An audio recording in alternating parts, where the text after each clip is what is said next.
যেহেতু সামনের বছর বিধানসভা ভোট আর বছরখানেক হাতে রয়েছে, এই বছরখানেক হাতে রয়েছে, সেই সময় দাঁড়িয়ে রাজ্যের প্রধান বিরোধী দল বঙ্গ বিজেপি তারা কিভাবে চাইছে রণকৌশল ঠিক করতে? আপনারা সংগঠন পর্বের মধ্যে রয়েছেন, এটা কবে শেষ হবে?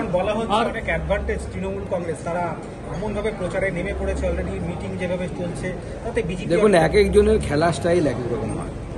আমরা সাংগঠনিক প্রক্রিয়ায় বেশি নজর দিচ্ছি কারণ আমরা সাংগঠনিক দল। তৃণমূলের বুথ কমিটি হয়, তুমি জিজ্ঞেস করুন। আচ্ছা, ওটা ছেড়ে দিন, তৃণমূলের রাজ্যে কতজন সাধারণ সম্পাদক আছে? আপনারা তো পলিটিক্যাল বিট করেন, আপনারাই বলুন তো তৃণমূলের কতজন রাজ্যে সাধারণ সম্পাদক আছে? আপনারা জানেন না, মমতা বন্দ্যোপাধ্যায় জানেন না কতজন আছেন। ওনার সকালবেলা মনে হলো, উঠলো বাই কটক যায়, তার সামনে আপনাকে দেখলো, দেখে ভালো লাগলো, বা ছেলেটা তো ভালো, চলো তুমি কালকে থেকে সাধারণ সম্পাদক।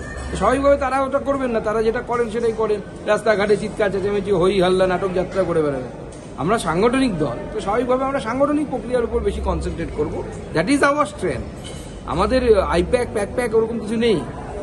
আমরা সাংগঠনের লোকেদেরকে নিয়ে কাজ করি। তৃণমূল কংগ্রেস বুথে টাকা পাঠায়, এবার গত লোকসভা নির্বাচনের কথা বলছি, টাকা পাঠিয়েছিল আইপ্যাকের লোকেদেরকে নিয়ে, কারণ তাদের কর্মীদের উপর ভরসা নেই, জানে টাকা দেখলেই মেরে দেবে, চুরি করবে, সেই জন্য আইপ্যাককে দিয়ে করাচ্ছে। আমাদের না, আমরা কর্মীদের মাধ্যমে টাকা যায়, আমাদের বুথ খরচ যায়। এটা ভারতীয় জনতা পার্টির স্টাইল, ওয়ার্কিং স্টাইল। সেই ওয়ার্কিং স্টাইল অন্যদের সাথে মিলবে না।